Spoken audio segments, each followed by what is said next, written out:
Hi everybody, and welcome to our third set of notes for Unit 1. And this is actually going to be our final set of notes for this unit as well. A little bit different view today. I'm going to actually be writing as I go, so you can see me use what is known as the factor label method. All right. Factor label method is also known as dimensional analysis. It just really depends on who you're talking to. And what this does is it is a problem-solving method that allows the reader to see how you are doing the conversions. And it's based on what we call a conversion factor. A conversion factor is very straightforward.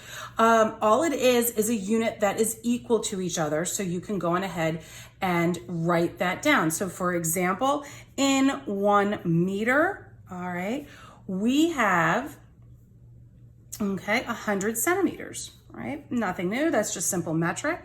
Well, instead of writing it this way, we would have 1 meter over 100 centimeters, and they're the same thing, so they equal 1. All right.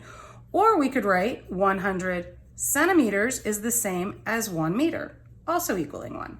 All right. We call it the factor label method because we treat the labels just like you would treat factors in math. So while the numbers are important, the labels are going to be just as important. And you know you're doing it right because labels that you don't want as your final answer are going to divide out. So let's take a look and see what this is going to look like. All right. So right here is our first question. Now, how many millimeters are in 250 kilometers? Please realize I know that there are faster ways of doing this. The purpose of this is not speed. It is to show you a problem-solving method that you will be required to use from now in this class until June. All right, so we're just starting with some simple conversions, and we're gonna end up using it quite a bit as time goes on. So this problem-solving method, things that you should do, and it's a really good habit to get into. All right, always ask yourself, what am I being asked for? Okay, so what am I being asked for? I'm being asked for millimeters. I'm gonna write down millimeters as my final answer. Why do I write it over here on the right? Well, that's where my answer is gonna end up being, so I'm gonna write it there. Okay, great. I wrote the label down, check. What information am I given? Start with that. Well, in this case, you're given 250 kilometers. Great, and that's all you're given, so that's pretty easy. As this course goes on, you're going to be given more and more numbers, all right, and obviously that's going to take a little more work to figure that out. All right, great, so I started with that, and I wrote it down. Number 3, what conversion units can I use to get my answer? All right, well, this is where you use what you know or how you've memorized it. Now, I don't like to memorize things that I don't have to. I don't know right offhand how many millimeters are in a kilometer.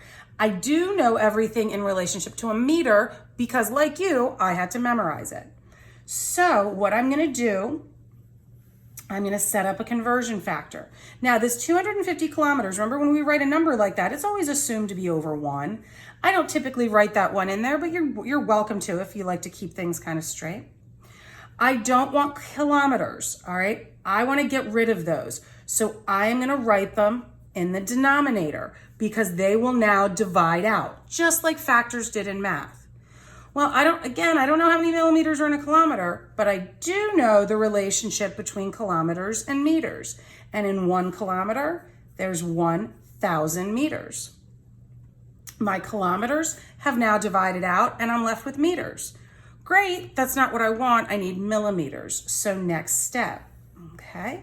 I want to put meters in the bottom so the meters will divide out because that's not the unit I need. I want millimeters on the top. Which one's bigger? A meter. In 1 meter, how many millimeters? That's right, there is 1,000.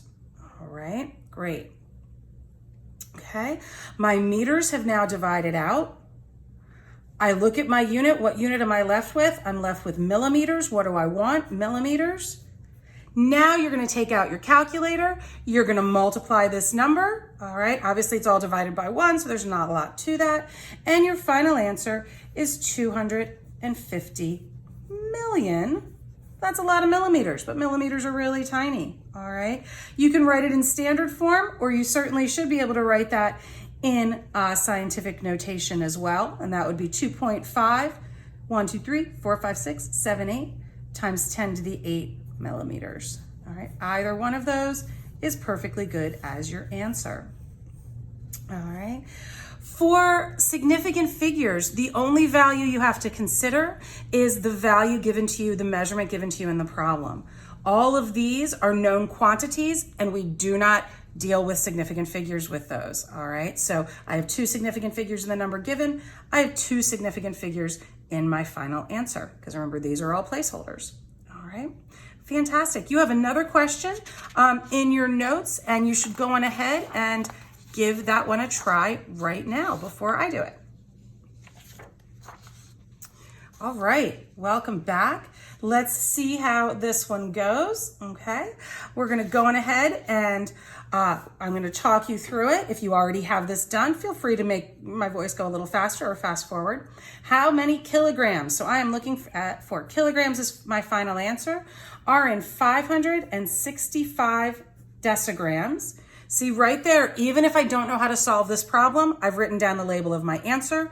I have written down what I've started with. You're gonna get some credit on that, all right? Now I'm gonna use conversion factors. Again, I don't memorize how many decigrams are in a kilogram. I don't do it, all right? So I'm gonna get rid of decigrams and go to what I know, and that is grams. Which one's bigger? A gram's bigger. In 1 gram, there are 10 decigrams, just something we had to memorize, all right? I don't want grams as my final answer. All right, so I'm gonna put them in the bottom and I'm gonna get rid of that, okay? I want kilograms, great. Now I'm gonna ask myself, which is bigger, a kilogram or a gram? A kilogram is bigger. There are 1,000 grams in a kilogram. Grams divide out, left with kilograms. That's what I need as my final answer. And when I do all of the math, I get 0.0565 kilograms. Okay, great. All right, let's look at our second example. This one will have numbers both in the numerator and the denominator because I want to know what 45 kilometers per hour is in meters per second. So I'm going to need my units in the end to be meters over seconds. What am I starting with? I'm starting with 45 kilometers. When we say per hour, that is per 1 hour. All right. I have to do 2 conversions. You could set it up as 2 problems, but that gets a little clumsy. You want to do it all as 1 factor label problem. Choose which one you want to do first. It does not matter which. I'll start on the top just because that's kind of habit. All right, so I'm going to put kilometers on the bottom because that's what I want to get rid of. Going to meters, I know that conversion factor because in 1 kilometer, there are 1,000 meters. Great, my kilometers are gone. I'm left with meters. That's what I wanted. Right now, if I were to stop this problem, I'd be in meters per hour. I don't want per hour. I need it in terms of seconds.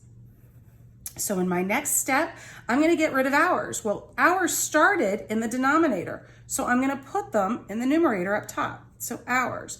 If you know how many seconds are in an hour, great. You can use that as your conversion factor. I don't remember, but I do know that in 1 hour, there are 60 minutes, okay? Your hours are now gone. You're now at, if I were to stop at meters per minute, I don't want that. I want to get rid of my minutes and go to seconds. And I know in 1 minute, there are 60 seconds. All right, in your calculators, you want to go 45 times 1,000, enter, hit divided by, then open up those parentheses, 60 times 60, close those parentheses out, and then hit enter. And you will get a value, all right, of, let me see what you actually get in your calculator. So you go 45 times 1,000, enter, divided by 60 times 60. All right, in your calculators, and if you guys can see this on here, I got 12.5 as my numerical answer. Well, the number I gave you only has 2 significant figures, so you're gonna have to round that. Typically when something is 0.5 or above, we go up. So for your final answer, this would be 13 meters per second. All right, our minutes were gone. We were left with meters and seconds. That's what we wanted. All right, you're gonna get a lot of opportunity to practice this there's the practice sheet, and we're gonna talk about this more in class. Before you get to that practice sheet, I did wanna give you just a really quick little warning. to watch out for cubic conversions. So what do you mean by that? All right, so a cubic conversion is volume. All right, so cubics are volume, whereas we are used to linear conversions. Okay, so let me just give you an example.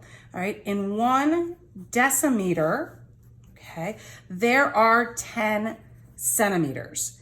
That is a linear, all right, that is a linear conversion factor, meaning we measure that on a ruler, right?